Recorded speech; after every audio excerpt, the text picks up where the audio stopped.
Faisons un mot de prière à notre Dieu avant de commencer.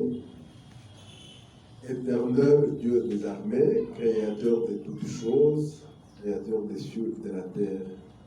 Nous bénissons ton Seigneur, mon Père bien-aimé, ce avant-midi, parce qu'il t'a plu, Père bien-aimé, de nous réunir en ce lieu. Non pas pour nous voir les uns les autres, mais pour entendre quelque chose venant de toi, Père. Ainsi, Seigneur de gloire, soit avec nous. Commence avec nos occultes, que toi tu sois le même qui termine avec nos pères. Nous saluons ta présence au milieu de nos pères bien-aimés, car nous savons, Père bien-aimé, que tu es toujours fidèle à ta promesse. Tu as dit, là où deux ou trois sont assemblés dans ton nom, toi tu es là. Nous croyons que tu es ici et nous bénissons ton Seigneur, Père. Est-ce que la gloire, l'honneur puisse te revenir à chaque Père bien-aimé? Voilà que nous allons ouvrir la Bible pour lire ces quelques passages de l'Écriture. N'importe qui peut le faire, Père bien-aimé, mais c'est lui qui donne l'inspiration, Seigneur de gloire, l'interprétation, la révélation, c'est toi, Père bien-aimé. Ainsi viens, brise pour nous le pain de vie, afin que chacun de nous puisse retirer quelque chose, Père bien-aimé, de ce qui sera dit aujourd'hui. Accorde-nous cela par ta grâce, nous abandonnons à toi, au nom de Seigneur Jésus-Christ, nous avons prié. Amen. Amen. Que Dieu vous bénisse. Amen. Je vous salue au nom du Seigneur Jésus-Christ. Comme vous êtes encore debout, nous allons lire. Nous prenons notre texte. C'est Luc chapitre 18. Nous lisons le verset 8. La dernière partie du verset 8. Donc, Luc 18, chapitre 18, verset 8. Mais, quand le Fils de l'homme viendra, trouvera-t-il la foi sur la terre? Que le Seigneur ajoute les bénédictions à la lecture de sa parole. Amen. Vous pouvez vous asseoir. Je vous salue encore une fois au nom du Seigneur Jésus-Christ. Amen. Nous sommes contents d'être ici ce matin pour partager ces faits de vie, qui est la parole de Dieu. Alléluia. Amen. Amen. Je pense que la fois passée, nous étions ici le dimanche, bon, à part le jeudi où nous étions ici pour la prière. Il faut faire un effort pour venir le jeudi, parce que là, il y a des exhortations et ensuite nous passons à la prière. C'est très important. Il faut faire un effort si vous avez cette occasion de ne pas rater cela. Bon, la fois passée, nous avons vu notre sujet, c'était sur Élie, le prophète de Malachie 4. C'était la promesse de Malachie 4 qui devait être accomplie aujourd'hui. Donc, l'accomplissement de la promesse de Malachie 4 aujourd'hui. Là, c'était ce que nous avons dit l'autre fois. C'est toujours dans notre... je dirais, dans notre thème, le thème c'est la Bible et les prophètes. C'était ça notre thème. La Bible et les prophètes. Nous sommes toujours dans notre thème là. Aujourd'hui, nous allons essayer un peu de conclure. On ne sera pas tout terminé. On va conclure et puis prendre autre chose sous forme de prédication. Parce que les enseignements, je pense que ça demande vraiment trop de concentration, trop de précision, parce que j'étais conduit à prendre un sujet, mais un sujet très long. Chaque fois, ça vient et puis ça repart, ça vient et puis ça repart. Mais il faut vraiment préparer ça calmement. Je voulais parler de 70 semaines de Daniel, mais ce n'est pas maintenant là. On va prendre un repli avec de prédications. Ça peut nous prendre, je ne sais pas, selon que le Seigneur nous conduira. Et quand ça sera le moment pour les 70 semaines de Daniel, on pourra apprendre ça. Chaque fois ça vient, puis ça repart, ça vient, ça ajoute quelque chose et puis ça repart. Parce que les 70 semaines, ça prend presque, donc je vais dire, ça prend presque le plan de la rédemption. Tout est là-dedans. Tout est là-dedans, et les sceaux, et les âges de l'église, et tout. Vous voyez que c'est vraiment grand, c'est vraiment grand. Bon, on va essayer, même quand on va parler des 70 semaines de Daniel, les 70 semaines de Daniel, c'est pour les Juifs. Ce n'est pas pour nous, c'est pour les Juifs. Mais il y a une brèche, juste au niveau de la 70e semaine de Daniel, au niveau de la 70e semaine de Daniel, là où le Messie a été retranché. Et c'est là que la porte s'est ouverte maintenant pour les gentils. Et là, il y a beaucoup de choses qui entrent par là. Et ensuite, il y aura Élie et Moïse qui iront là-bas pour achever les 3 ans et demi qui restent. Alléluia. Bon, l'autre fois, c'était l'accomplissement de Malachie 4. Et nous avons vu curieusement quand le Seigneur Jésus-Christ lisait la Bible et on lui a donné les livres. Il a ouvert les rouleaux, il a lu dans Ésaïe 61. Mais en lisant, il a lu une partie. Il a fait les versets en 2. C'était le verset 2. Il n'a pas terminé tout le verset. Il a lu seulement une portion. Et puis, il a remis les livres aux serviteurs. Les gens étaient étonnés. Comment il n'a pas terminé le verset? C'est comme on a fait aujourd'hui là. On a lu seulement une partie d'un verset, le verset 8 du chapitre 18 de Luc. Bon, parce que c'est ce qui nous concerne maintenant là. C'est la partie que je lis là. Alléluia! C'est ça que le Seigneur Jésus-Christ avait fait. Il a lu une partie concernant la grâce et il a laissé tomber le jugement. Il n'a pas parlé du jugement. Alléluia! Parce que ce n'était pas le moment pour le jugement. C'était ce qu'il leur a dit. Cette portion de l'écriture que vous avez entendue, que vous venez d'entendre, est accomplie. Alléluia! Amen. Merci Seigneur. Et cette partie-là qu'elle a lue, il s'agissait bien de sa première venue. Il venait pour la grâce. Là, c'était dans sa première venue. Et avant qu'il ne vienne, Élie devait venir. Et c'était Jean-Baptiste. Et quand le Seigneur Jésus-Christ parlait de Jean-Baptiste comme Élie, il prenait, nous avons vu avec vous, il prenait Malachie 3. Il n'a jamais pris Malachie 4 pour parler de Jean. Il prenait Malachie 3 en disant, il s'agit de lui. Là où c'est écrit, j'envoie mon messager devant ta face pour préparer le chemin devant toi. Donc, il s'agissait bien de Malachie 3. Alléluia. Amen. Et il ne touchait pas Malachie 4 en ce qui concerne Jean-Baptiste. Et c'est ce qui montre que la Bible, c'est tout un puzzle. Donc, Dieu peut prendre, il écrit ici, il ne termine pas la pensée, il va cacher ça dans l'autre partie, peut-être dans le Nouveau Testament et consort. Alléluia. Amen. Là, c'est Dieu. Alléluia. Amen. Merci Seigneur. Alors, le Seigneur Jésus-Christ est venu. Il était venu pour la grâce. Et avant qu'il ne vienne, Jean-Baptiste est venu. Et Jésus-Christ a dit que c'était Élie.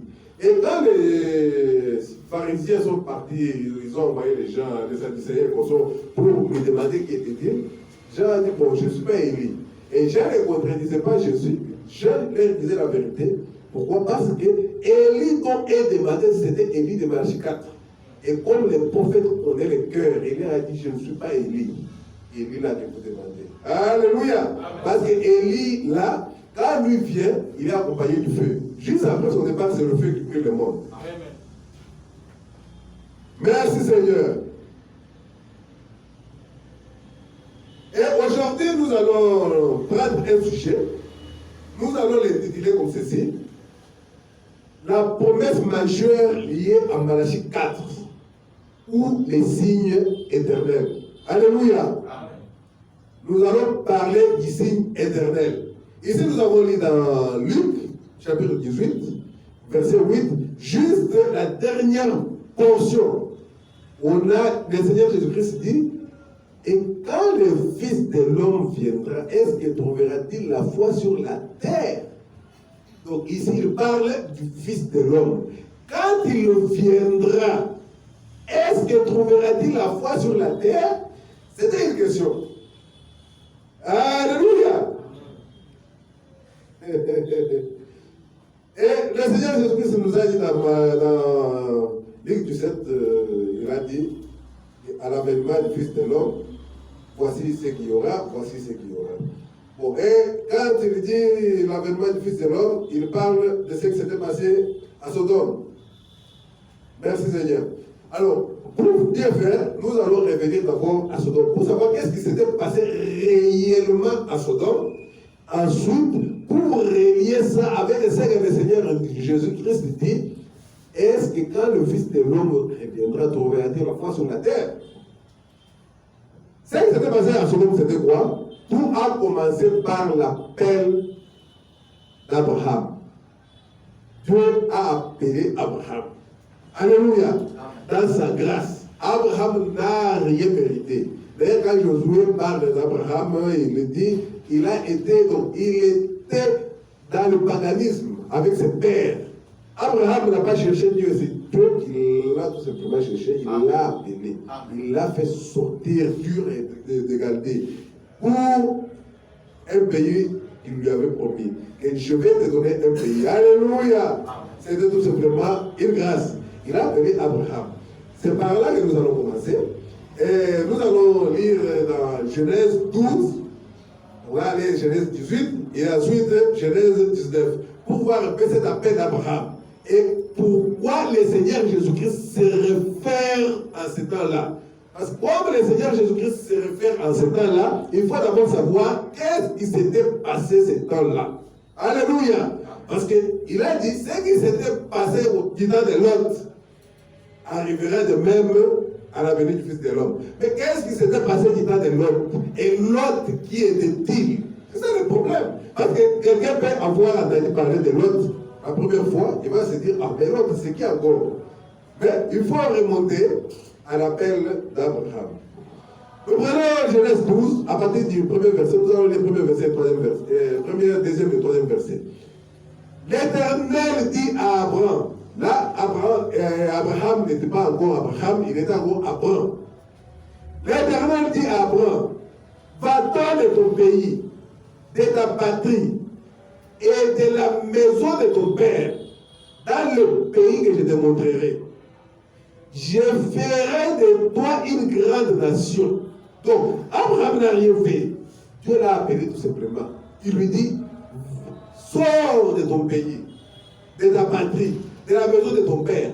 Je ferai de toi une grande nation et je te bénirai. Ça, c'était une alliance qu'il faisait avec Abraham, mais sans condition. Il n'a rien demandé à Abraham, il a dit tout simplement, je te bénirai. Alléluia. Je rendrai ton nom grand et tu seras une source de bénédiction. Abraham. Je bénirai ceux qui te béniront et je maudirai ceux qui te maudiront. Et toutes les familles de la terre seront bénies en toi. Alléluia. Amen. Voilà ce que Dieu dit à Abraham. Que toutes les familles de la terre seront bénies en toi. C'est merveilleux, non? Nous allons au verset 12. Et Abraham, comprenez qu'Abraham, quand Abraham est sorti, il n'est pas sorti seul. Il est parti avec son neveu qui était Lot. Alors que Dieu l'avait appelé lui seul. Et il est parti avec Lot, il est parti avec son père, mais son père est mort et Lot est resté avec Abraham. Nous sommes à Genèse 18, au verset 1er. L'Éternel lui apparut parmi les chefs de Mamré. Donc, le reste là, vous pouvez lire l'histoire d'Abraham, mais nous sommes en train de sauter pour gagner le temps. Nous prenons les parties essentielles pour avoir une idée de ce que nous allons dire aujourd'hui. L'Éternel lui apparut parmi les chefs de Mamré. Comme il était assis à l'entrée de sa tente, pendant la chaleur du jour. Alléluia. Il leva les yeux et regarda, et voici, 3 hommes étaient debout près de lui. Quand il les vit, il courut au-devant d'eux, depuis l'entrée de sa tente, et se prosterna à terre. Alléluia. Mais quand il s'est prosterné à terre, qu'est-ce qu'il a dit? Il a dit, Seigneur, au singulier, et il dit, Seigneur, si j'ai trouvé grâce à tes yeux. Il n'a pas dit mes seigneurs, il a dit mon Seigneur. Vous verrez que les mêmes anges iront à Sodome et l'autre les appelle mes seigneurs. Et frère madame dit, l'autre n'avait pas la révélation. Alléluia. Amen. Si j'ai trouvé grâce à tes yeux, ne passe point, je te prie, loin de ton serviteur. La suite, vous allez lire. Nous sommes au verset 9, toujours de Genèse 18. Alors, ils lui dirent, où est Sarah, ta femme? Là, ils ont déjà mangé et tout ça. Et Abraham répond, elle est là, dans la tente. L'un d'entre eux dit, je reviendrai vers toi. À cette même époque, et voici Sarah, ta femme, aura un fils. Sarah écoutait à l'entrée de la tente qui était derrière lui. Quand cet homme-là faisait la promesse à Abraham, Sarah entendait. Et ils étaient déjà avancés en âge. Abraham et Sarah étaient vieux, avancés en âge. Et Sarah ne pouvait plus espérer avoir des enfants. Elle rit en elle-même. Donc, à ce cas-ci, donc il n'a pas exprimé ses rires comme ça, mais c'était en elle-même. Elle s'est dit quelque chose. Elle rit en elle-même en disant, maintenant que je suis vieille, c'était des pensées qui traversaient son esprit. Maintenant que je suis vieille, aurais-je encore des désirs? Et mon Seigneur est aussi vieux. L'Éternel dit à Abraham, pourquoi Sarah a-t-elle ri? Et Sarah n'avait pas ri comme ça là pour que les gens entendent quand elle riait. Non, elle était en train de rire en se posant elle-même la question, en elle-même. Elle se disait en elle-même, est-ce que j'aurais encore du plaisir? C'est que cet homme dit là, est-ce que j'aurais vraiment du plaisir? Et mon Seigneur aussi est déjà vieux. Pourquoi donc Sarah a-t-elle ri? En disant, est-ce vraiment j'aurai un enfant? Moi qui suis vieille. Y a-t-il rien qui soit étonnant de la part de l'Éternel? Autant fixé, donc l'homme existe maintenant encore. Autant fixé, je reviendrai vers toi. Et à cette même époque, Sarah aura un fils. Amen. Sarah mentit en disant, je n'ai pas ri, car elle a eu peur. Mais cet homme-là dit, au contraire, tu as ri. Comme madame dit, Sarah pouvait être brûlée au même moment-là, mais à cause d'Abraham et à cause de la promesse qu'elle a été épargnée. Alléluia! Parce qu'elle faisait de Dieu un menteur. Oh non, c'est comme si, oh non, tu as menti, moi je ne peux pas rire. Alléluia! Au verset 17. Donc, verset 16. Et ces hommes s'élevèrent pour partir. Et ils regardèrent du côté de Sodome. Donc là où le Seigneur Jésus-Christ va nous parler dans le livre du 7 pour nous dire que ce qui s'était passé à Sodome. C'est là maintenant que nous sommes. Et ces hommes s'élevèrent pour partir. Et ils regardèrent du côté de Sodome. Abraham alla avec eux pour les accompagner. Alors l'Éternel dit, donc l'homme avec qui Abraham parlait, c'était l'Éternel. Et l'Éternel dit, cacherai-je à Abraham ce que je vais faire? Nous sommes au verset 17. Alors, avec, vous allez lire le reste. Nous prenons le parti essentiel pour faire asseoir notre idée et puis on va décoller. Alléluia. Amen. Et l'Éternel dit, les cris contre Sodome, il dit Abraham, les cris contre Sodome et Gomorrhe, c'est un cri. Et leur péché est énorme. Nous allons voir quel était le péché de Sodome et de Gomorrhe. Alléluia. Parce que l'Éternel dit à Abraham, et leur péché est énorme. C'est pourquoi je vais descendre et je verrai s'ils ont agi entièrement selon le bruit venu jusqu'à moi. Et si cela n'est pas le cas, je les saurai. C'est le langage. Alléluia. Les hommes s'éloignèrent et allèrent vers Sodome. Mais Abraham s'était encore en présence de l'Éternel. Parce qu'ils étaient à trois. Deux sont partis vers Sodome, pendant qu'Abraham est resté maintenant avec l'Éternel. Osant avec lui. Abraham s'approcha et dit, verras-tu aussi périr les justes avec le méchant? Parce qu'il allait pour détruire Sodome.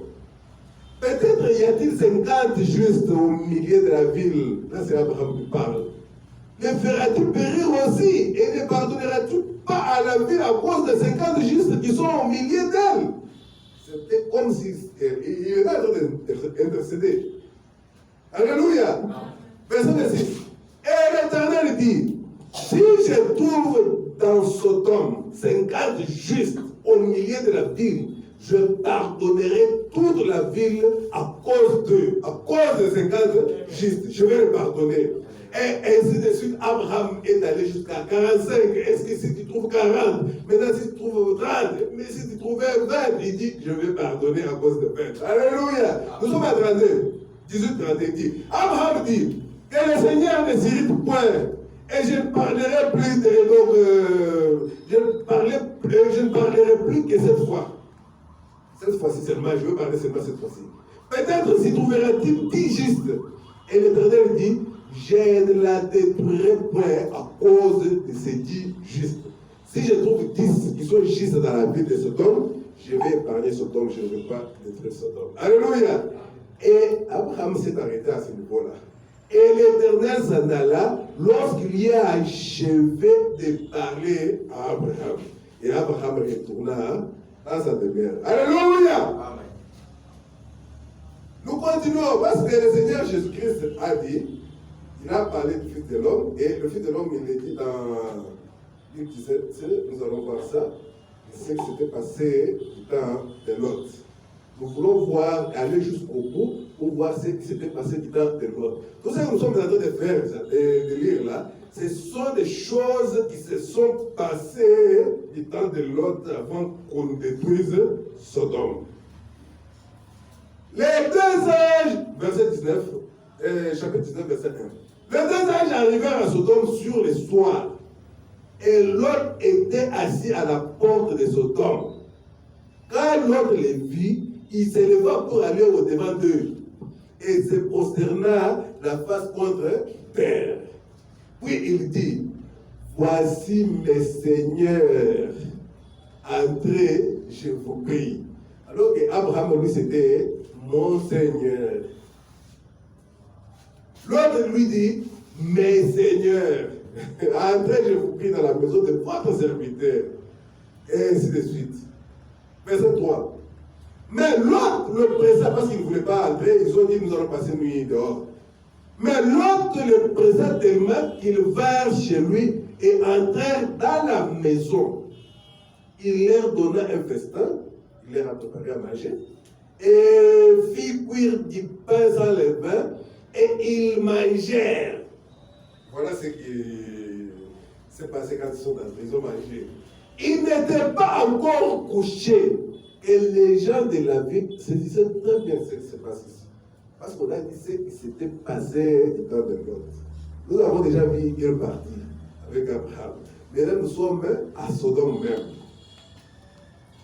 Ils n'étaient pas encore couchés que les gens de la ville. Les gens de Sodome entourèrent la maison. Depuis les enfants jusqu'aux vieillards. Toute la population était accourue. Chez qui? Chez l'autre. Pourquoi faire? C'est la chose que Dieu a dit. Leur péché est énorme. Je vais voir moi-même. Ils ont encerclé la maison de Lot. Ils appelèrent Lot et lui dirent, où sont les hommes qui sont entrés chez toi cette nuit? Fais-les sortir vers nous pour que nous les connaissions. N'osez pas les connaître dans les sens de comment vous allez, comment vous vous appelez, vous venez d'où, qu'est-ce que vous êtes venu faire. Non, non, c'était pas ça. Alléluia. Et ils ont dit à l'autre, vous allez voir, ils ont dit, faites-les sortir vers nous pour que nous les connaissions. Ce n'était pas la connaissance comme ça, pour qu'ils se connaissent. Oh, comment vous allez? Ah, toi, tu t'appelles comment? Non, moi, je m'appelle Jean-Marc. Et toi? Ah non, moi, c'est l'ange Gabriel. Et toi? Non, non, pour que nous les connaissions. Verset 6, toujours 19. L'autre sortit vers eux à l'entrée de la maison, pour causer avec les gens de Sodome qui avaient assemblé sa maison. Et fermait la porte derrière lui. Et il dit, mes frères, je vous prie, ne faites pas le mal. Mais elle voulait le connaître. Quel mal ils allaient faire, par exemple? Donc, il y avait un mal qui devait être fait. Parce qu'elle voulait le connaître. Vous venez d'où? Vous allez où? Ça, c'est une conception intellectuelle, une conception dénominationnelle de la chose. Mais ce n'était pas ça. Alors que c'est clair, là, le prophète le dit. Alors, il dit ceci.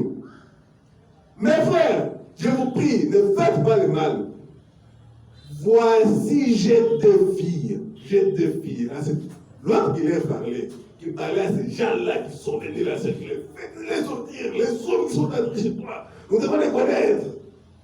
Voici, j'ai deux filles qui n'ont pas connu d'homme. Je les amènerai dehors et vous leur ferez ce qui vous plaira. Alléluia. Voilà un échange. L'autre dit, j'ai deux filles qui sont vierges. Je vais les faire sortir. Vous allez faire tout ce que vous voulez. Mais ces hommes, laissez-les. Voilà leur péché. Ils voulaient connaître ces hommes-là. Est-ce que vous avez déjà entendu parler de la sodomie? C'est ça le péché qui était là. Voici, j'ai deux filles qui n'ont pas connu d'homme. Je vous les amènerai dehors et vous leur ferez ce qu'il vous plaira. Donc vous allez faire des... Donc, faites tout ce que vous voulez. Mais seulement ne faites rien à ces hommes, puisqu'ils sont venus sous l'ombre, donc à l'ombre de mon toit. Alléluia. Il dit, le chef de Sodome, retire-toi. Il dit encore, celui-ci est venu comme étranger et il veut faire des juges. Eh bien, nous te ferons pique à eux. Et pressant l'autre avec violence, ils s'avancèrent pour briser la porte. Ils voulaient prendre ces hommes-là et les connaître. Ce qui se pratiquait là-bas, c'était la sodomie. C'était l'homosexualité, le consort. Alléluia. Donc c'est ce qu'ils voulaient faire de ces hommes-là. Et c'est ainsi que l'autre leur a dit, j'ai des filles qui sont encore vierges, je vais vous les donner, si vous voulez. Mais laissez ces hommes. Voilà le péché, le pire péché qu'ils faisaient là-bas à Sodome. Alléluia. Amen. Les hommes qui étaient, comme on les appelle les hommes, et le prophète nous a dit que c'était des anges qui étaient partis voir Lot. Ils sont passés par Abraham. Il y avait Elohim lui-même qui était dans la chair, et Abraham appelait mon Seigneur. Et Abraham est resté avec lui pour causer avec lui et intercéder pour les gens de Sodome. Si tu trouves 50 qui sont justes, si tu trouves 40, si tu trouves 30, si tu trouves 20, et ainsi de suite. C'était l'Éternel lui-même dans une chair humaine. Et les deux autres, c'était des anges. Et l'autre lui a appelé mes seigneurs. Et c'était des anges là qui avaient avancé, qui sont arrivés chez l'autre et ont passé nuit chez l'autre. Pendant qu'ils étaient là, la nuit, les gens de Sodome ont su qu'il y a des gens qui sont arrivés chez l'autre. Ils sont allés, ils ont dit à l'autre, faites-les sortir, nous devons les connaître. Alléluia. Donc on a dit, non, j'ai des filles, je peux vous donner mes filles. Non, faites-les sortir, c'est moi. Alléluia. Et les hommes étendirent la main, firent rentrer l'autre vers eux dans la maison et fermèrent la porte. Et ils frappèrent d'aveuglement les gens qui étaient à l'entrée de la maison, depuis les plus petits jusqu'aux plus grands, de sorte qu'ils se donnèrent une peine inutile pour trouver la porte. Voilà que ces gens ont été là avec lui. Et les hommes dirent à l'autre, qui as-tu encore ici? Gendre, fille, fils, et tout ce qui t'appartient dans la ville. Fais-les sortir de ces lieux. Donc c'est dire que l'autre n'avait pas seulement les deux filles là. Il avait aussi des enfants qu'il avait déjà mariés. Alléluia. Alors, ils étaient en train de lui demander si tu as fait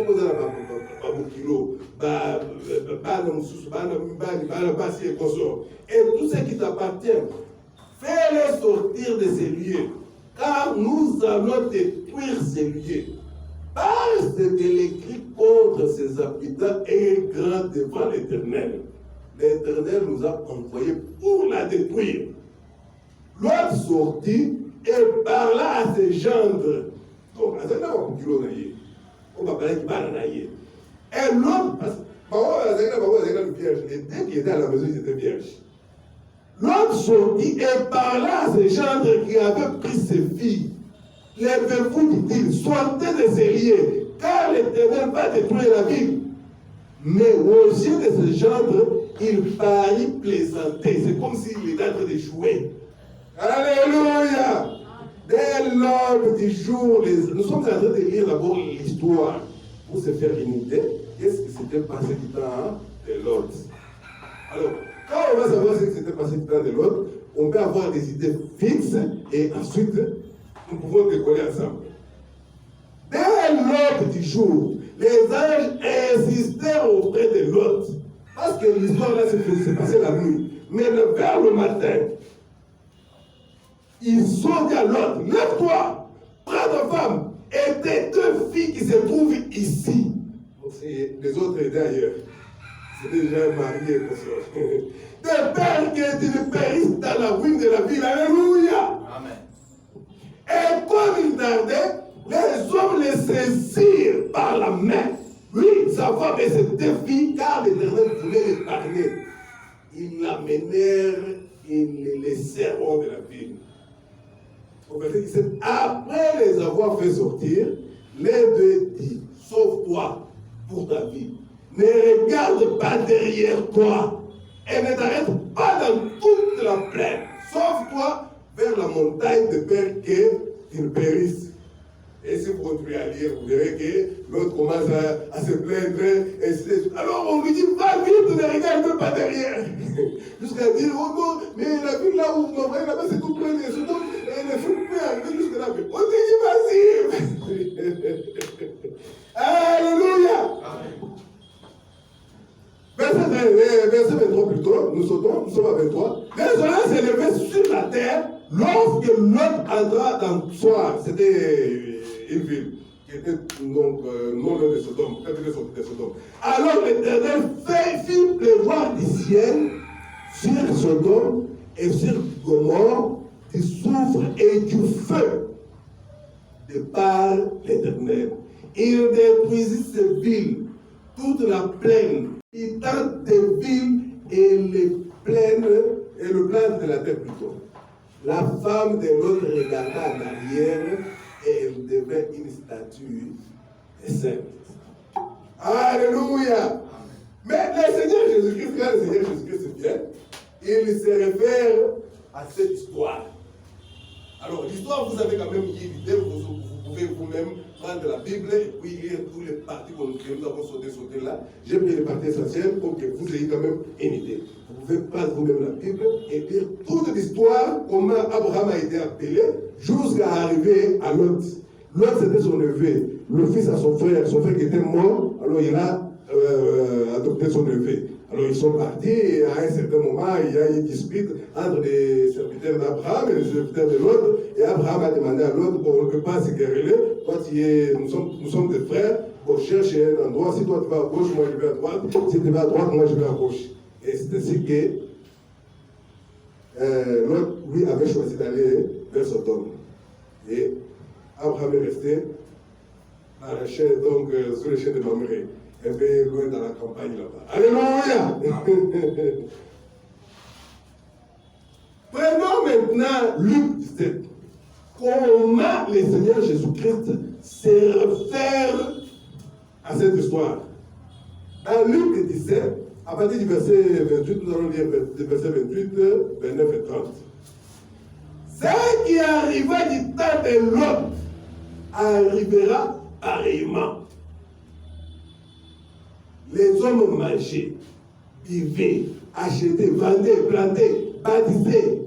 Mais les jours où Lot sortit de Sodome, une pluie de feu et de soufre tomba du ciel et les fit tous périr. Verset 30. Il en sera de même les jours où le Fils de l'homme paraîtra. Donc il dit que les jours où le Fils de l'homme va paraître, ce qui s'était passé du temps de l'autre arrivera pareillement. Bon, je pense que vous avez vu les gros plans. Mais maintenant, les détails de ce qui s'est passé. avant que Sodome ne soit détruit, il s'est passé quelque chose qui échappe aux dénominations.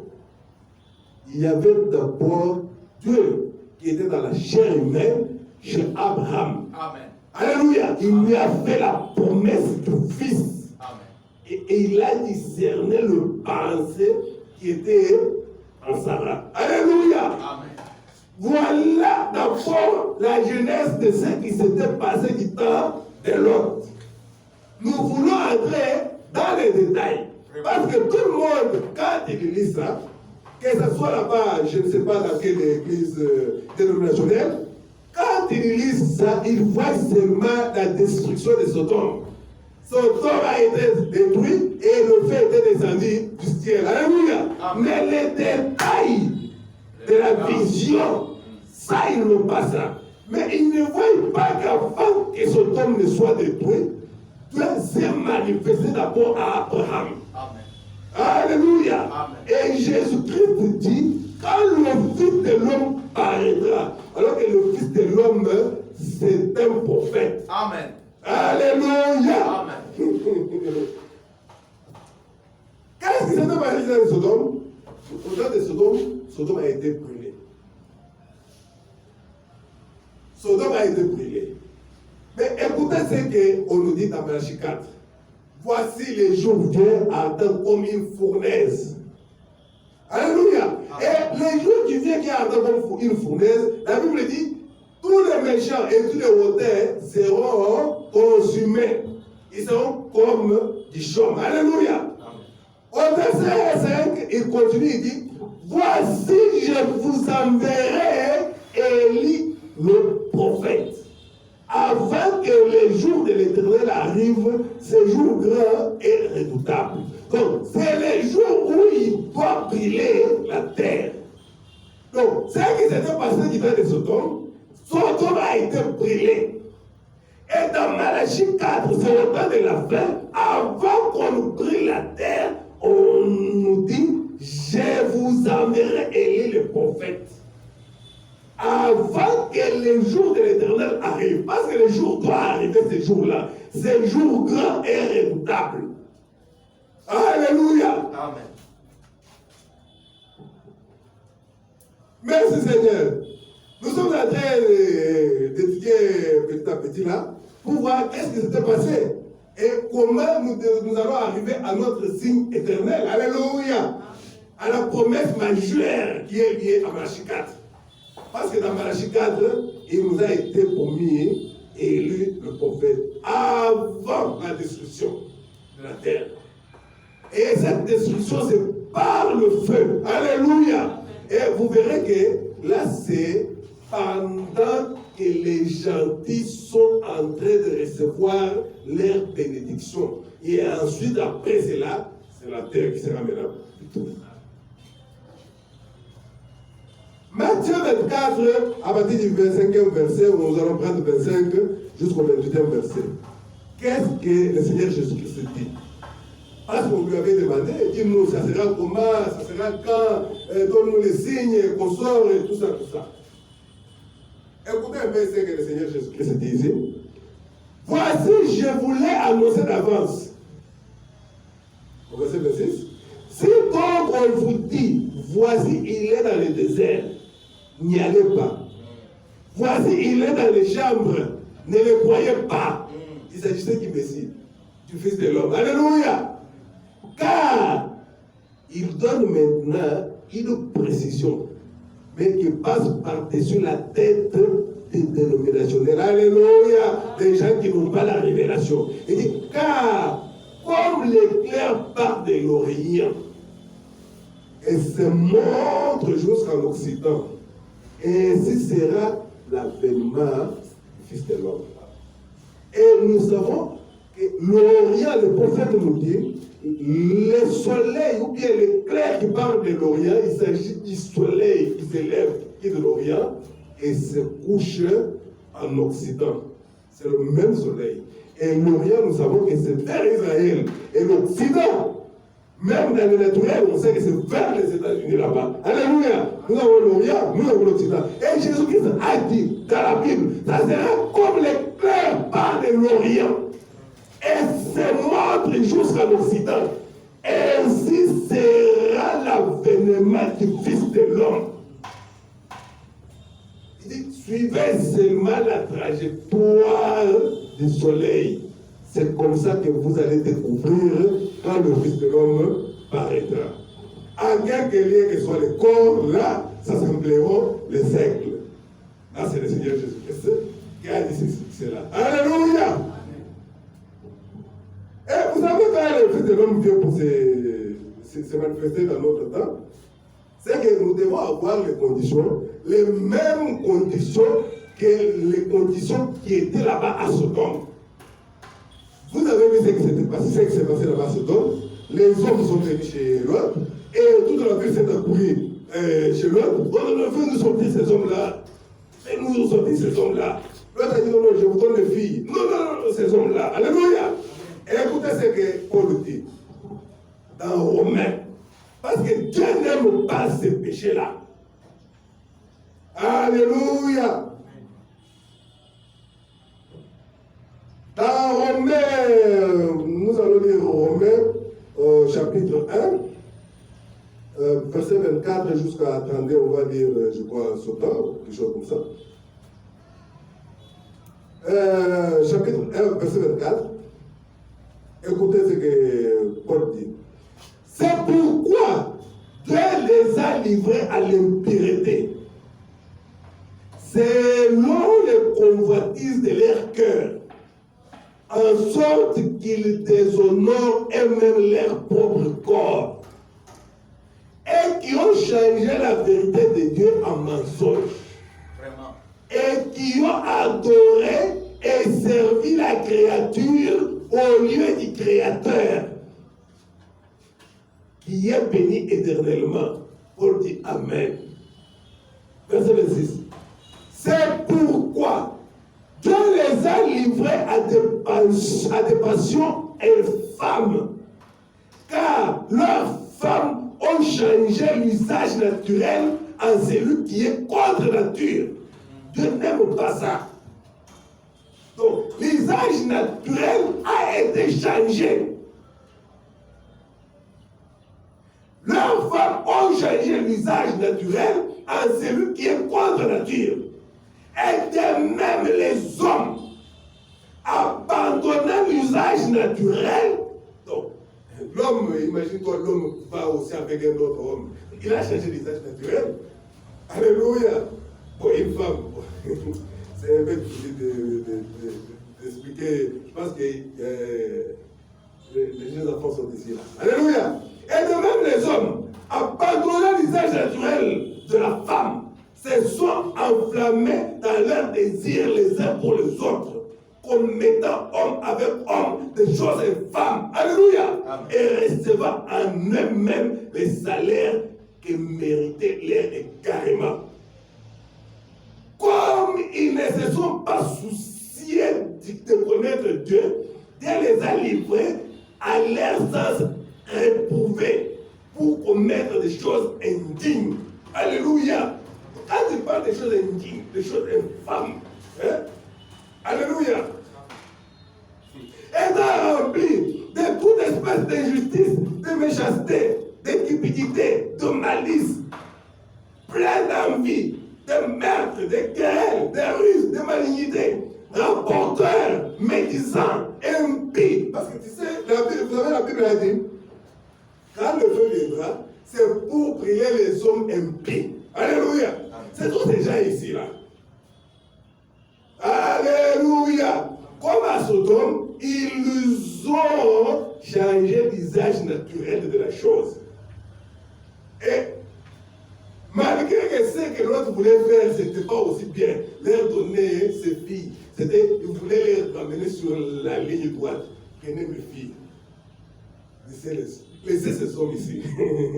Non, non, elle disait, non, non, nous avons besoin des hommes. Alléluia. Visage naturel. Alléluia. Fanfaron, ingénieur. Donc, ingénieur au mal. Rappelle à leurs parents dépourvus d'intelligence, de loyauté, d'affection naturelle, de miséricorde. Eh bien qu'ils connaissent les jugements de Dieu, déclarant dignes de mort ceux qui commettent de telles choses. Non seulement ils le font, mais ils approuvent ceux qui le font. Et vous verrez même, il y a un pasteur qui c'était là, et il est en train de bénir un mariage gay, quelque chose comme ça. Ça, c'est faire quoi? C'est approuver le mal que les autres font. Dès qu'ils connaissent le jugement de Dieu, déclarant dignes de mort ceux qui commettent de telles choses, qui changent l'usage naturel, non seulement ils le font, mais ils approuvent ceux qui le font. Osa l'ozo ou approuver encore. Osa l'ozo ça l'ango. Vous êtes tous dans le même sac. Alléluia. Nous sommes dans notre thème, la Bible et le prophète. Mais qu'est-ce que Frère Branham dit? Parce qu'ici, il s'agit de Sodome. Nous avons vu que Sodome a été brûlé. Et avant que Sodome ne soit brûlé, Dieu a visité Abraham. En visitant Abraham, il lui a fait une promesse. Il a discerné le pensée de Sarah. Alléluia. Là, c'était les signes du Messie. Et Frère Branham dit, c'était Elohim, Melchizedek, qui servait un corps. Et quand il a quitté Abraham, il a détruit ce corps-là. Alléluia. Et c'était pour un temps. Merci Seigneur. Mais Jésus-Christ, quand Jésus est venu, il n'a pas fait référence à lui-même. Il a dit, ce qui s'était passé du temps de l'autre arrivera de même. Et qu'est-ce qui s'était passé du temps de l'autre? Commencez par Abraham. Et vous prenez tout ça, c'est ce qui s'était passé du temps de l'autre. Frère Branham dit dans la prédication de Jéhovah Jireh, 3e partie.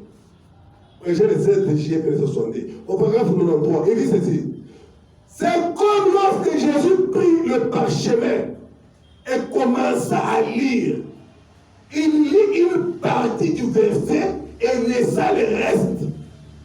Puisque cela les concernait en ce jour-là.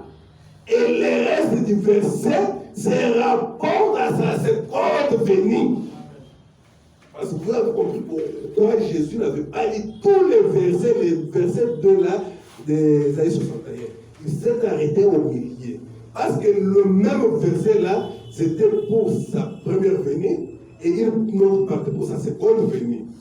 C'est la même chose qui se passe dans Malachie 4. C'est pourquoi quand Jésus parle de Jean, il ne se réfère pas à Malachie 4. Parce que Malachie 4, c'est une exclusivité d'Élie qui est accompagnée par le feu. Alléluia! Comme à Sodome. Comme à Sodome. Merci Seigneur.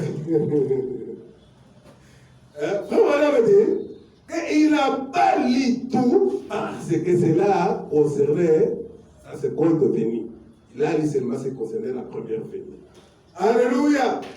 Mais qu'est-ce qui s'est passé? Parce qu'il a, à un moment donné, parlé de Noé, à un moment donné, parlé de l'autre. Ce qui s'était passé du temps de Noé, ce qui s'était passé du temps de l'autre. Et le frère Branham dit, il s'est beaucoup plus appesanti sur l'autre. Parce que là, il s'agissait des gentils. Parce que les Juifs étaient déjà à leur époque, avec Noé, ils étaient déjà détruits par l'eau. Alléluia! Et le fait, c'est pour le monde des gentils. Alléluia! Et Sodome, ce n'était pas des Juifs, c'était des gentils. Frère Branham dit, aujourd'hui, cette écriture est accomplie. Prêchez le 19 mai 1965.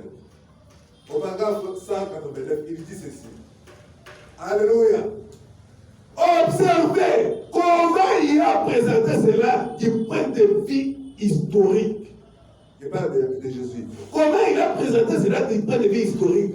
Premièrement, il a dit, comme il en était au jour de Noé, comment il mangeait, vivait, se mariait et donnait en mariage. Ensuite, il s'est référé immédiatement après au fils de l'homme à Sodome. C'est parce que là, il avait traité avec les Juifs. avec Noé, c'était avec les Juifs. Et puis il a détruit. Ici à Sodome, il traite avec le gentil. Là, il les avait tous noyés dans l'eau lors du jugement. Mais ici, chez les gentils, il les a tous brûlés au jour de Sodome.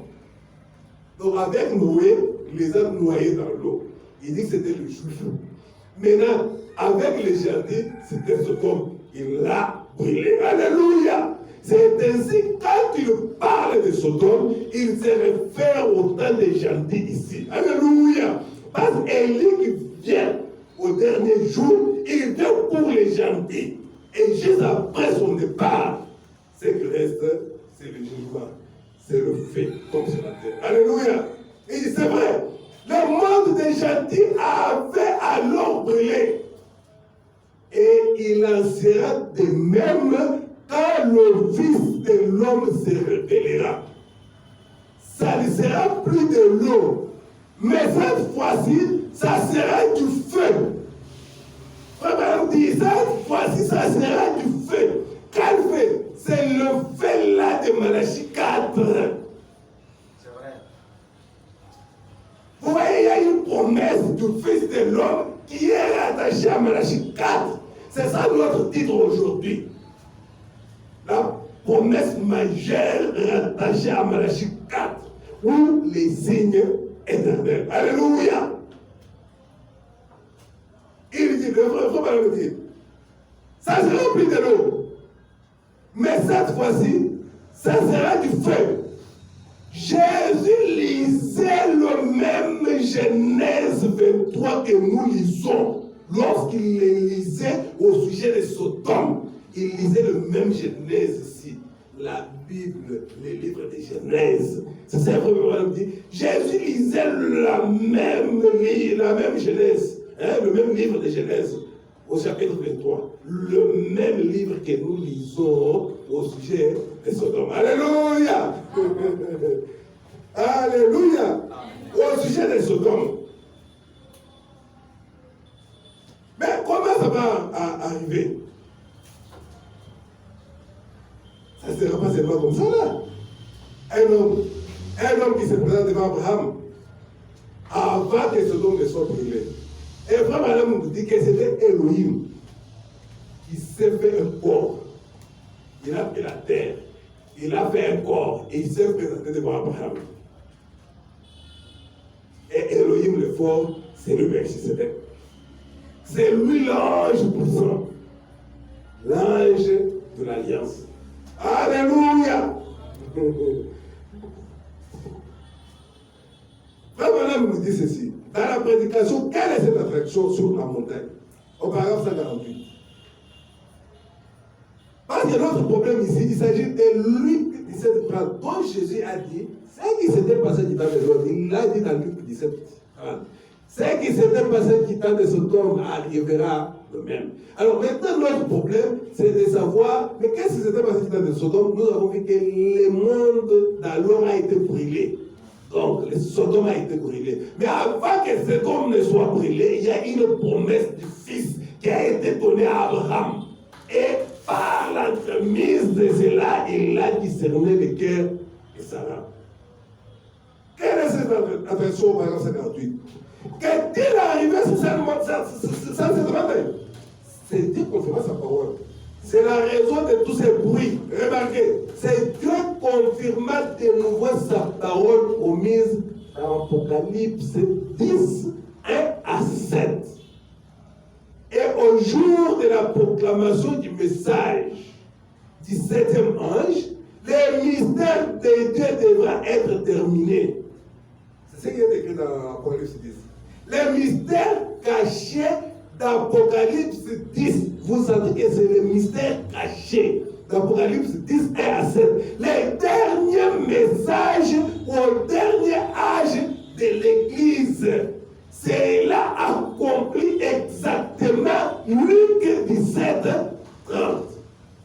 Jésus-Christ a dit dans Luc 17, 30 que ce qui était arrivé du temps de Sodome arrivera pareillement. Et le frère Madame nous dit, c'est Apocalypse 10 qui accomplit Demain, Luc 17, 30. Amen. Dans cet âge, le jour où le Fils de l'homme sera révélé. Alléluia. Amen. Il dit, l'âge où le Fils de l'homme sera révélé. Mais révéler d'abord, c'est quoi? Quand on parle de révéler, quand on parle de révéler, c'est-à-dire quelque chose qui était caché. On le révèle, on le met à nuit, on le met à la connaissance des gens. Alléluia. Et c'est ça que le prophète dit dans la prédication. J'ai entendu, et maintenant je vois, verset de novembre 1967. Ne vivons-nous pas dans une Sodome et Gomorrhe moderne? Le monde n'est-il pas revenu à cela? C'est un monde de gentils qui fut alors détruit par le feu. Alléluia. Sodome, c'était un monde de gentils. Alléluia. Qui fut alors détruit par le feu. Jésus n'a-t-il pas dit dans Saint Luc, chapitre 17, au verset 28, 29 et 30, ce qui arriva du temps de Sodome arrivera de même au jour du Fils de l'homme. Lorsque le Fils de l'homme sera révélé, que veut dire révéler? C'est faire connaître un secret. Amen. C'est ça révéler. Faire connaître un secret. Une révélation. C'est révéler ou faire connaître un secret. Donc quelque chose qui est caché, on vous le fait connaître. Donc quand le Fils de l'homme sera révélé, alléluia, quand il va se faire connaître, quand il va se faire connaître, mais il va se faire connaître comment? Il va se faire connaître par la voie du signe. Parce que nous avons le signe et nous avons aussi la voix. C'est comme ça que Dieu se fait connaître par la voix du signe. Nous avons une voix, nous avons le signe, et derrière le signe, il y a maintenant la voix. Le problème, c'est que les gens aiment souvent croire au signe, mais ils rejettent la voix. Alléluia! Alors que les signes, c'est pour attirer. Et la voix, paf, il veut mener la chose. Alléluia! Comme on avait dit dans la prédication de la voix du signe, c'est prêché le 21 mars 1964, au paragraphe 207. Nous ne serons pas très longs, on va chercher à atterrir là. J'ai toujours dit comme ça, peut-être ça va être mais on va faire un effort. Alléluia! Paragraphe 207. Maintenant, nous avons lu dans Luc 17, ce que sera le signe du temps de la fin.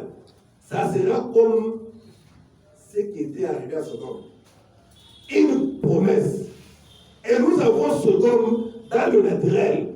Pourquoi ne pouvons-nous pas croire ce que les signes dans le spirituel est ici? Donc, il dit ceci. Pourquoi ne pouvons-nous pas croire que les signes dans le spirituel est ici? Si vous arrivez à voir les Écritures, aussi, Luc 17 est le signe. Amen. Et Malachie 4 est la voix. Amen. Alléluia. Amen.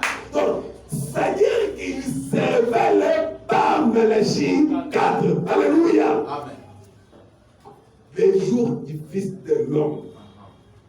C'est par Malachie 4 qu'il se révèle. Alléluia. C'est ça le frère Malamé dans tes pieds. Parce que Dieu ne peut pas envoyer des prophètes magiens au même moment. Il y a Malachie 4 qui nous parle d'Élie dans les derniers jours. Et c'est ainsi qu'il le dit. Les signes.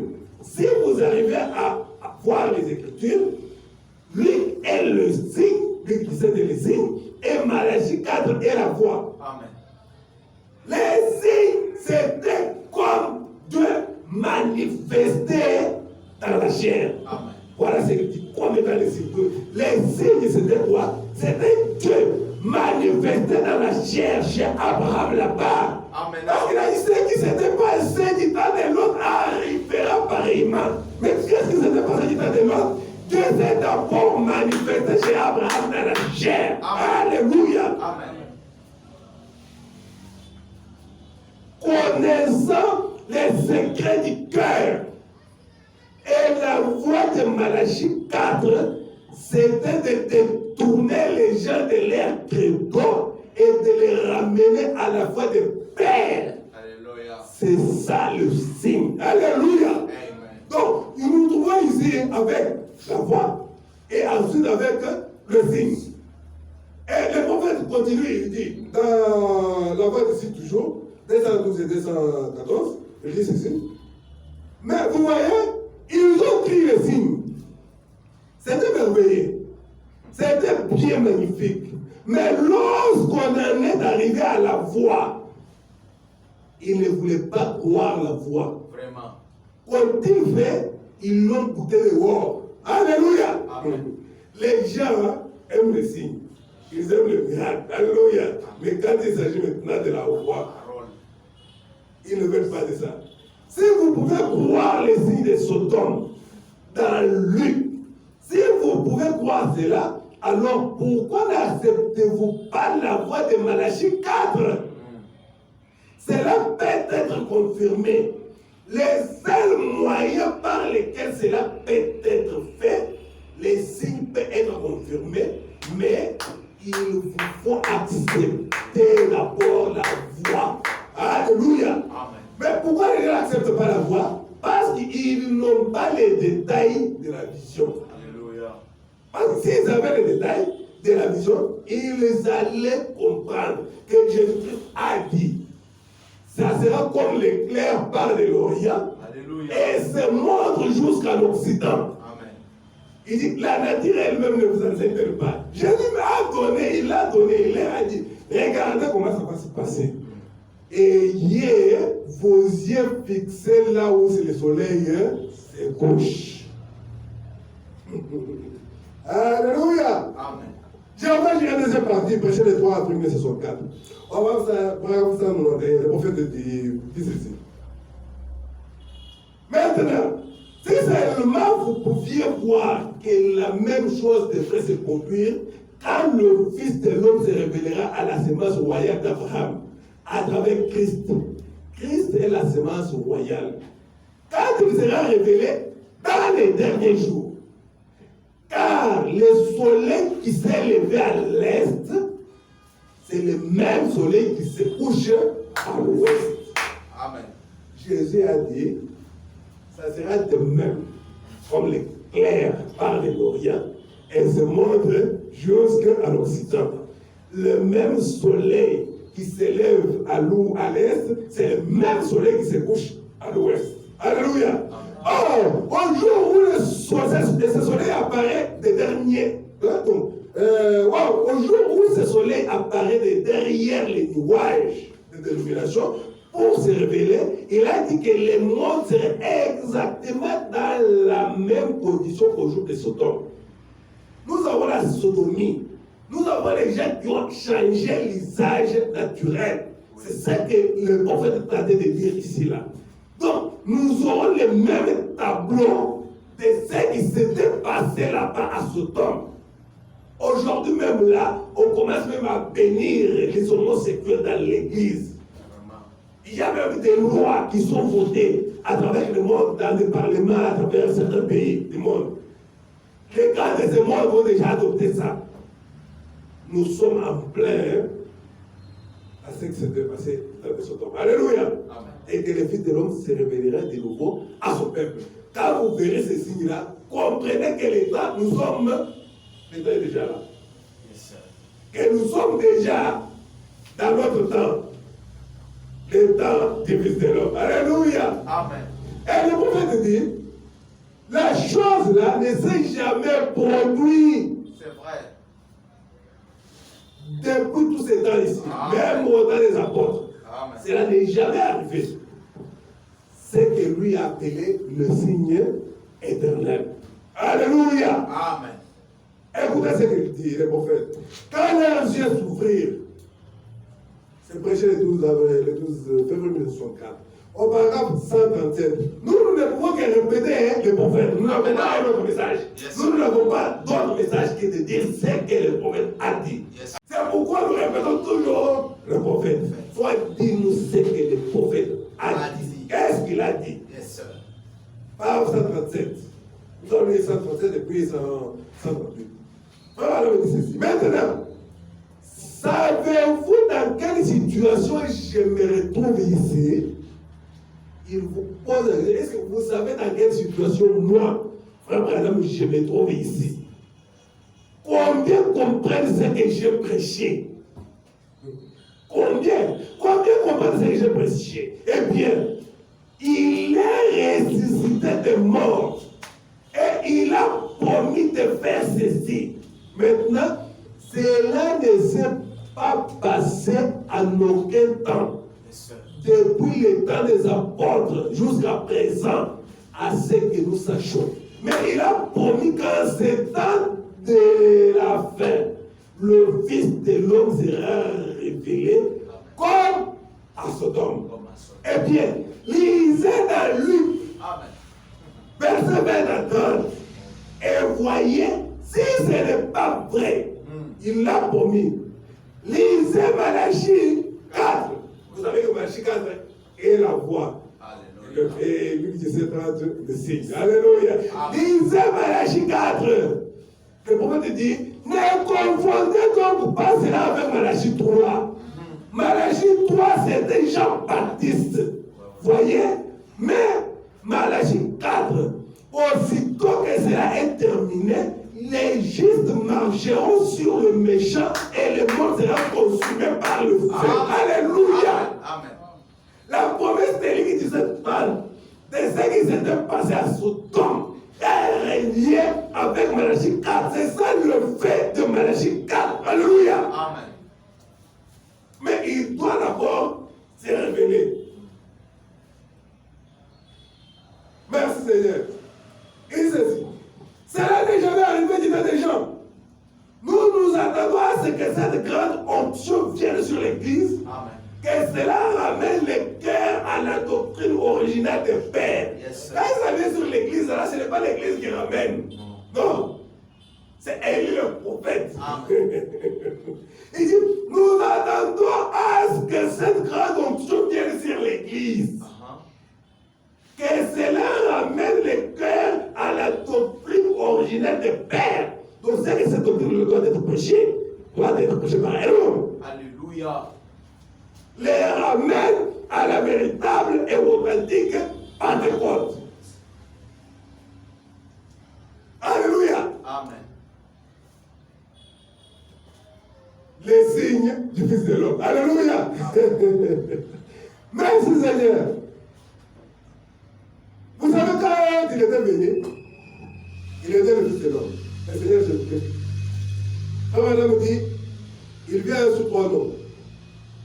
Mais ça dépend de la révélation que tu as, de ce qu'il est pour toi. Yes, sir. Tu peux l'invoquer dans ce qu'il n'est pas pour toi. Il ne va pas répondre. Yes, sir. Il ne va pas répondre. Il faut avoir la révélation. Et le prophète dit, dans le procès, prêché le 19 avril 1964, paragraphe 69, nous allons lire en sautant jusqu'à 71. Il dit ceci. Et nous voyons que lorsque Jésus était venu, et qu'il allait chercher à se révéler comme fils de l'homme, ne manquait pas ceci. Lorsqu'il s'est révélé et qu'il se disait constamment le fils de l'homme, Israël était aveuglé. Amen. Il ne pouvait pas les reconnaître. Il ne savait rien au sujet de ce que le fils de l'homme représentait. Alors que le fils de l'homme c'était le Messie. Ils étaient en train d'attendre le Messie, mais ils ne savaient pas qu'est-ce que cela représentait pour eux quand Jésus était devant eux. Mais il disait, fils de David, lorsque l'aveugle Bartimée avait couru là et l'avait reconnu, David, cela voulait dire le roi. Rappelez-vous, fils de l'homme, fils de David, fils de Dieu. Voilà les 3 noms dans lesquels le Seigneur Jésus-Christ vient. Ce juif, Bartimée, a reçu ce qu'il demandait parce qu'il s'était approché de lui sous le nom du fils de David. Amen. Parce que lui était un juif. Alléluia. Gloire à Dieu. David, c'était le roi des juifs. Les rois d'Israël. Alléluia. Alors, Bartimée s'est approché de Jésus et il y a la révélation révélation de ce qu'il était pour lui, Bartimée. Il a dit, fils de David, aie pitié de moi. Et mais à cause seulement de cela, il a reçu ce qu'il avait besoin. Amen. Mais lorsque la femme grecque, une femme de nation, la syrophénicienne, l'a abordé sous le nom de fils de David, il n'a même pas redressé la tête. Il a dit tout simplement, les histoires des enfants, je ne peux pas les jeter au chien. Vous avez cette femme-là, non? Là, il dit, oh, fils de David, ma fille est malade. Ah, le père des enfants, je ne peux pas les jeter au chien. Pourquoi? Lui n'était pas fils de David pour elle. Elle était une femme de gentille. C'est ce que le prophète dit. Mais lorsque la femme grecque, la syrophénicienne, l'a abordé sous le nom de fils de David, il n'a même pas redressé la tête. Il n'avait aucun droit vis-à-vis de lui sous le nom de fils de David. Cette syrophénicienne n'avait aucun droit de recevoir quelque chose de lui, comme étant fils de David. Il n'était pas fils de David pour la femme syrophénicienne. Il était le Seigneur. Amen. Il était Seigneur, mais pas fils de David pour elle. Eh bien, pourquoi n'avait-il pas été reconnu comme fils de l'homme? Le fils de l'homme était la révélation spirituelle. Amen. Un prophète. Un prophète. Fils de l'homme veut dire prophète. Mais la cette femme syrophénicienne ici, quand elle s'est retournée maintenant pour dire, ah Seigneur, même les enfants Amen. mangent les miettes qui tombent sur la table des enfants. Alléluia. Quand elle a dit, oh Seigneur, même les enfants. Là, Jésus a dit oui. Il a dit la chose juste. Je suis Seigneur pour elle, Amen. mais pas fils de David. C'est là que le prophète nous donne des exemples. Il dit, je suis là, je m'appelle William Branham. Je suis marié à Meda. Meda a des droits sur moi comme mari. Je suis papa de Billy Paul, de Sarah et de Rebecca. Les droits que Meda a sur moi, elles n'ont pas ça. Et ils ont les droits sur moi comme fils, comme fille. J'aime mes parents. Donc chacun a ses droits. Alors si par exemple Sarah commence à demander à son papa, en tant que mari, comme vous voyez bien que ça ne va pas marcher. Je ne sais pas si vous comprenez. Donc, alors, cette femme syrophénicienne l'a reconnu maintenant comme Seigneur. Et là, il a dit, ok, voilà la chose. J'aime comme ça.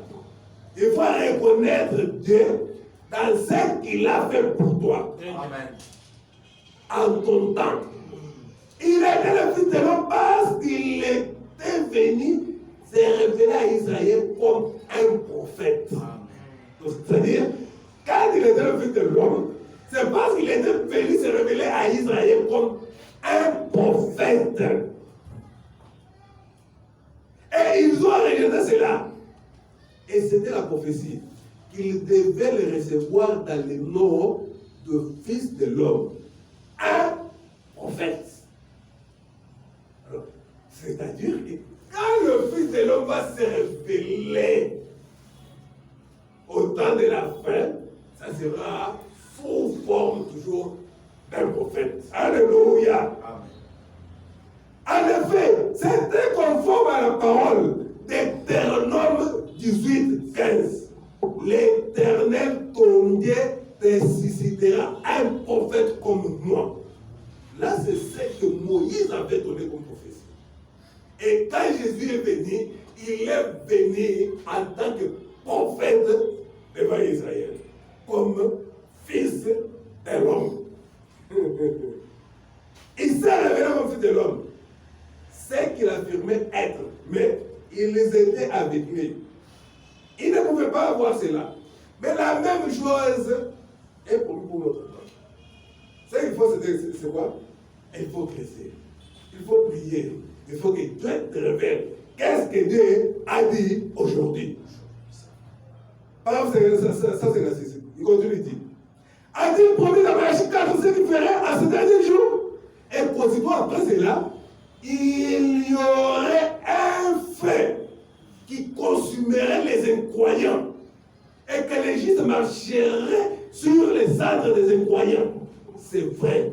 Vous voyez, quand il promet, Luc 17:30, il promet le Fils de l'homme, juste après ça, c'est Sodome qui est brûlé.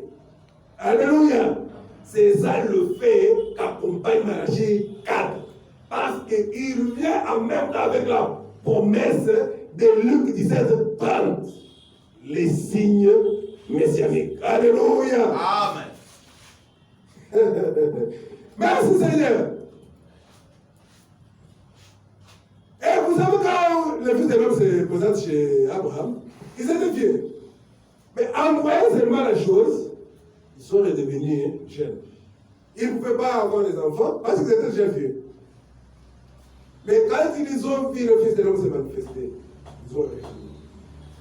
Donc c'est que cette promesse du Fils de l'homme nous rajeunit. Amen. C'est ce que le frère Madame dit, n'établit pas sur ton prophète, la prophète de Jean 141. Bon, voilà dans Super Signe, paragraphe 146. Qu'est-ce qu'il nous dit là-bas? Nous allons sauter et puis aller à 167. Nous allons parler de notre signe éternel. Dans le Super Signe, paragraphe 146, il dit, mais juste avant la destruction du monde, le super signe doit apparaître une fois de plus. Et quel est ce super signe?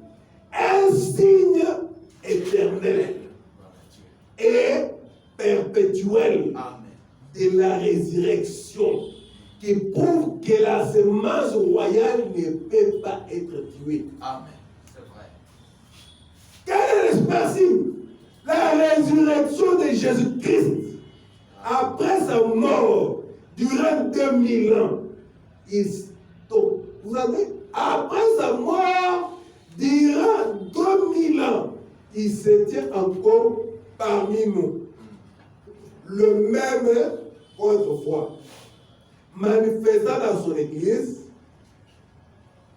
dans une chair humaine. Amen. Il est le même hier, aujourd'hui et éternellement. Le prophète dit Amen. Amen. 167. Je vous le déclare ce soir au nom de Jésus-Christ que cela est sur la terre maintenant. Amen. Alléluia. Amen. Non seulement cela, mais cela est ici même parmi Amen, nous ce amen, soir. amen. Alléluia. Amen. Non seulement que la chose est sur la terre, il dit que ici ce soir parmi nous. Amen. C'est vrai. Les super signes de Dieu. Alléluia. Jésus-Christ ressuscité. Amen. Cela ne peut pas faillir. C'est un signe éternel. Gloire à Dieu. Merci Seigneur. C'est un signe perpétuel de manifester dans la chair humaine. Gloire à Dieu. De se manifester dans la chair. Gloire à C'est Dieu. ça le signe éternel. Alléluia. Amen. Merci Seigneur. Alléluia. Amen. Mais maintenant, comment il s'est manifesté? Et qui était-il lui-même? Réveillez-vous, nous allons atterrir maintenant. Quand on veut atterrir, on sert le Seigneur. Alléluia. Amen. On sert le Seigneur parce que nous devons atterrir. Amen. Il y aura des zones de turbulence. Quand il y a les zones de turbulence, il va avoir sa ceinture en place. Alléluia. Amen. Sinon, on risque de te projeter de l'autre côté, tu te retrouves de l'autre côté là-bas. Non. Serrez le Seigneur. Nous voulons savoir quel est cet homme qui se manifeste ainsi. Écoutez ce que Frère Branham dit. Qu'est-ce qu'il dit? Témoignage de William Branham. C'est prêché le 10 février 1960. Paragraphe 13, il dit ceci. Juste à ce moment-là, une lumière est apparue sur le plancher. Alléluia. J'ai regardé la lumière. Donc, c'est cette personne ici qui était partie chez Abraham, qui a pris un corps de chair. Amen. Ensuite, il a détruit ça. Amen. Ici, le prophète veut nous le décrire. Alléluia. Alléluia. Écoutez bien, et saisissez ça. Écoutez bien. Dieu a regardé la lumière. Elle a commencé à s'étendre. Parce que le frère madame était dans une caverne, dans une grotte. Et j'ai levé les yeux. Et voilà que cette lumière tournoyait à peu près de cette dimension, comme d'un verre jaunâtre, de couleur émeraude. Elle devenait de plus en plus grande. J'ai entendu les pas de quelqu'un approchant de mon côté. Alléluia! À ma droite, un homme s'approchait en marchant. Et maintenant, le prophète le voit, il dit, il était vêtu d'une robe blanche. Il était pieds nus. Il était de teint un peu sombre. Il avait de longs cheveux qui tombaient. Un homme imposant. Il avait de très grands bras croisés, comme ceci. Et il s'est dirigé vers moi. J'étais très effrayé. Je mordais les doigts. Me mordais les doigts. Je pensais que je m'étais endormi. Et ce n'était pas une vision. Certainement. Je sais c'est qu'une vision. Mais là, ce n'était pas une vision. L'homme se tenait là.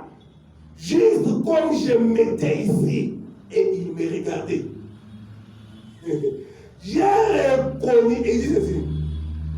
J'ai reconnu que c'était la même voix quand il a dit, n'aie pas peur. Et dès qu'il a dit cela, j'ai reconnu que c'était la même voix qui m'avait parlé depuis que j'étais un petit garçon. Alléluia. Je ne l'avais jamais vu auparavant. Mais cette voix, elle était profonde. Et il a dit, n'aie pas peur. J'ai été envoyé de Dieu pour te dire que ta naissance est ta vie particulière. Alléluia. Donc, cet ange, c'était Dieu lui-même. On l'appelle Melchisedec dans son corps théophanique. Alléluia. Et c'était lui qui s'était présenté devant Abraham dans un corps de chair. Et il a mangé. Alléluia. Et il a dit que la même chose va arriver en ce temps ici. Et le prophète continue dans Dieu, se révèle à son peuple, par ce verset qui dit, j'ai vu les pieds d'un homme. Il marchait pieds nus dans cette lumière. Il était tout aussi naturel que je me tiens ici. C'était pour moi la première fois de le voir sous cette forme-là. Alléluia. Et finalement, cette chose apparaît à la rivière. Alléluia. Vous vous rappelez de la rivière Oyo. Une fois, j'ai baptisé devant environ 10 000 personnes. Quelque chose comme une énorme étoile du matin est descendue là où je me tenais. Des milliers de personnes ont vu cela. Et il est retourné droit dans les cieux. Est-ce que vous vous rappelez quand on parlait ici du corps de l'organique, et c'est un corps qui peut apparaître et disparaître. Il peut prendre une forme d'une étoile, il peut prendre la forme d'une colombe, parce que Jean a dit, j'ai vu l'Esprit de Dieu descendre sur lui sous la forme d'une colombe.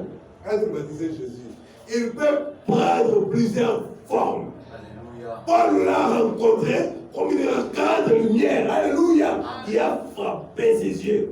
Et Paul avait même des problèmes des yeux, alléluia. Amen. Et le prophète continue, il dit, une fois je prêchais, et pendant la prédication, cela est entré dans la salle, alléluia, dans une forme physique. Il le fait bien des fois, alléluia. Amen. C'est entré dans la salle, dans une forme physique, alléluia. Et il le fait bien des fois. Cet ange se révèle à son peuple, paragraphe 25. Et maintenant nous sommes dans les dons et les appels sont sans repentance, paragraphe 16. Alléluia. Amen. Voici ce qui est arrivé au moment où je l'ai rencontré. Quand il est apparu sous la forme d'un homme, mais je n'avais jamais vu son visage. Il avait un des sombre. La première fois, j'ai vu maintenant son visage. Il avait un des sombre. Plus proche des Espagnols et des Juifs. Il avait les bras croisés. Et d'après sa corpulence et sa taille, il semblait peser 100 kilos. Donc, vous pouvez s'en livre. Sa chevelure lui tombait sur les épaules.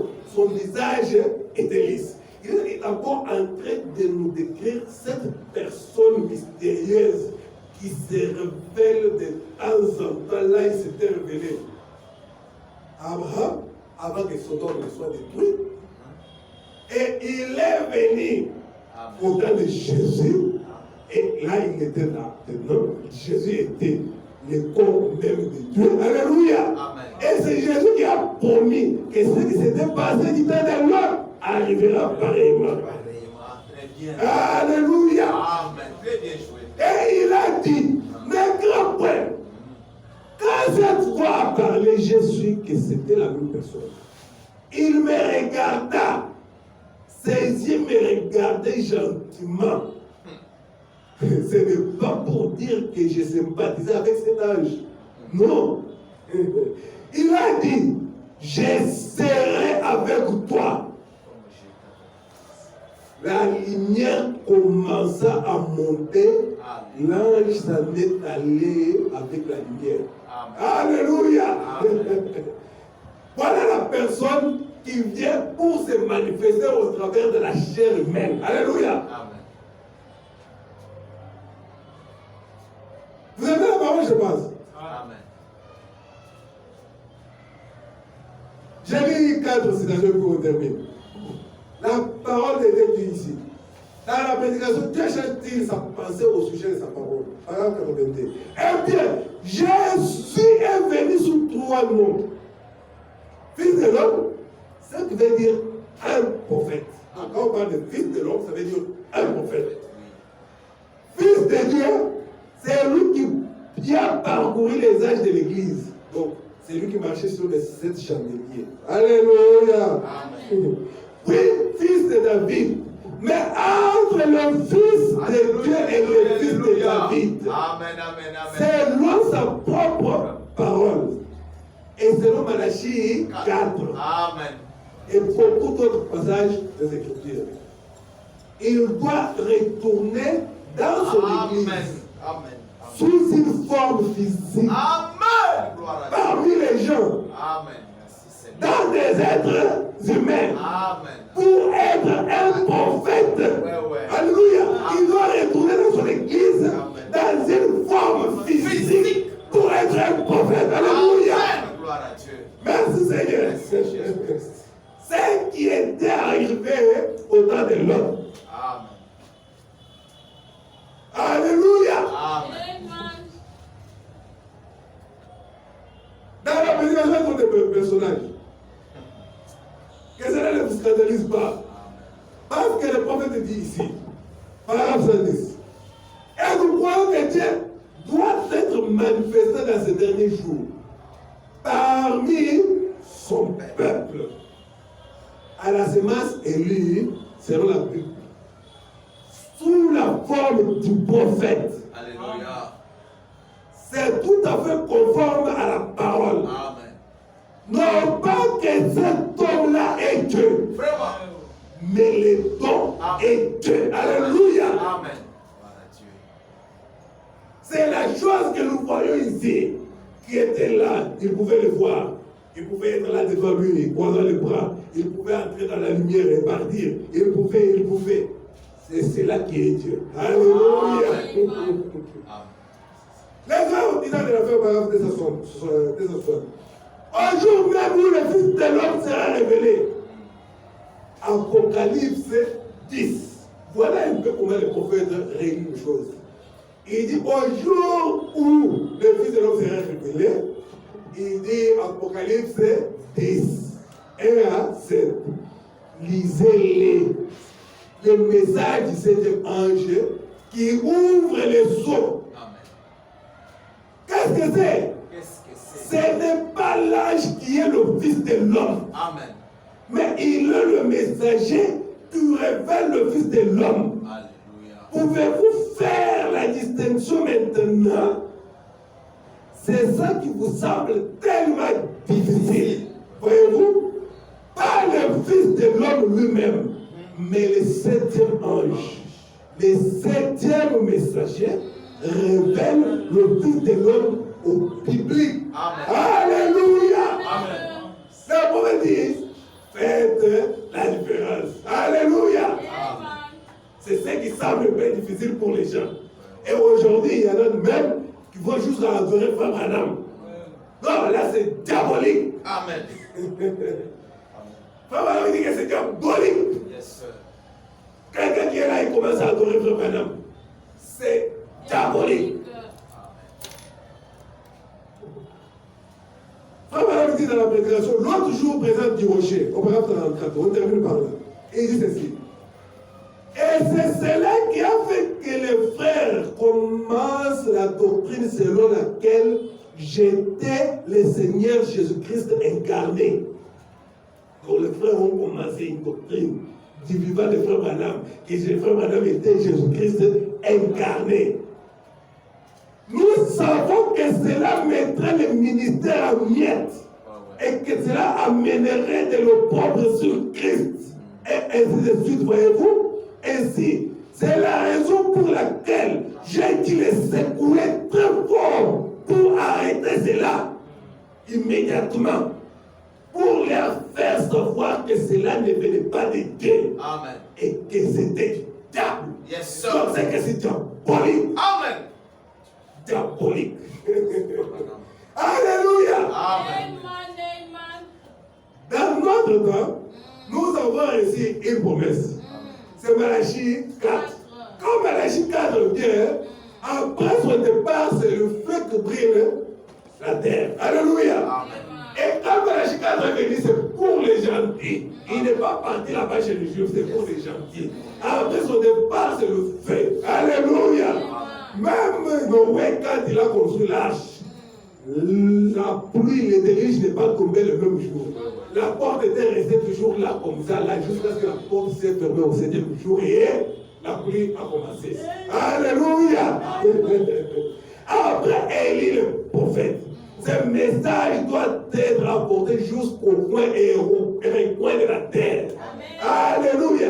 Jusqu'à ce que la dernière brebis entre. Et c'est pour que tu sois celui qui appellera la dernière brebis. Alléluia. C'est pourquoi il faut toujours penser à quelqu'un d'autre. Parce que nous avons vu le jeudi que la vie éternelle, c'est vivre pour les autres. Alléluia. Et quand Élie le prophète vient, il est accompagné par le feu. Et Jésus-Christ, en parlant du feu, il a dit que c'est ce qui s'était passé du temps de Sodome. Cela arrivera de même. Et ce qui s'était passé du temps de Sodome, les détails étaient que Dieu s'est d'abord manifesté chez Abraham. Dans une chair, il a discerné le pensée. Et dans ce temps de la fin, nous avons vu un homme qui pouvait se tenir là. Qui pouvait dire, je prends tout cet auditoire sur mon corps. Et maintenant, je vous tourne le tour. Alléluia. Merci Seigneur. Frère Branham, est-ce que tu vois les visions partout? Oh là là. Il dit, frère, je vois, je sais pourquoi tu portes les lunettes. Tu étais chez un médecin. Je vois un ophtalmologue te donner une petite. Rien à faire. Mais maintenant, je te dis, enlève les lunettes. Alléluia. Amen. Je ferai des choses en votre jour. Même si on vous reconnaît cela, vous n'allez pas croire. C'est ce que Acte 13 dit. Je ferai des choses en vos jours. Même si on vous racontait cela, vous n'allez pas croire. Est-ce que vous vous êtes demandé quelle chose? Quelle chose? Alléluia! Et nous nous sommes privilégiés parce que nous avons reçu le message. Nous avons reçu le prophète. Nous avons cru à la promesse.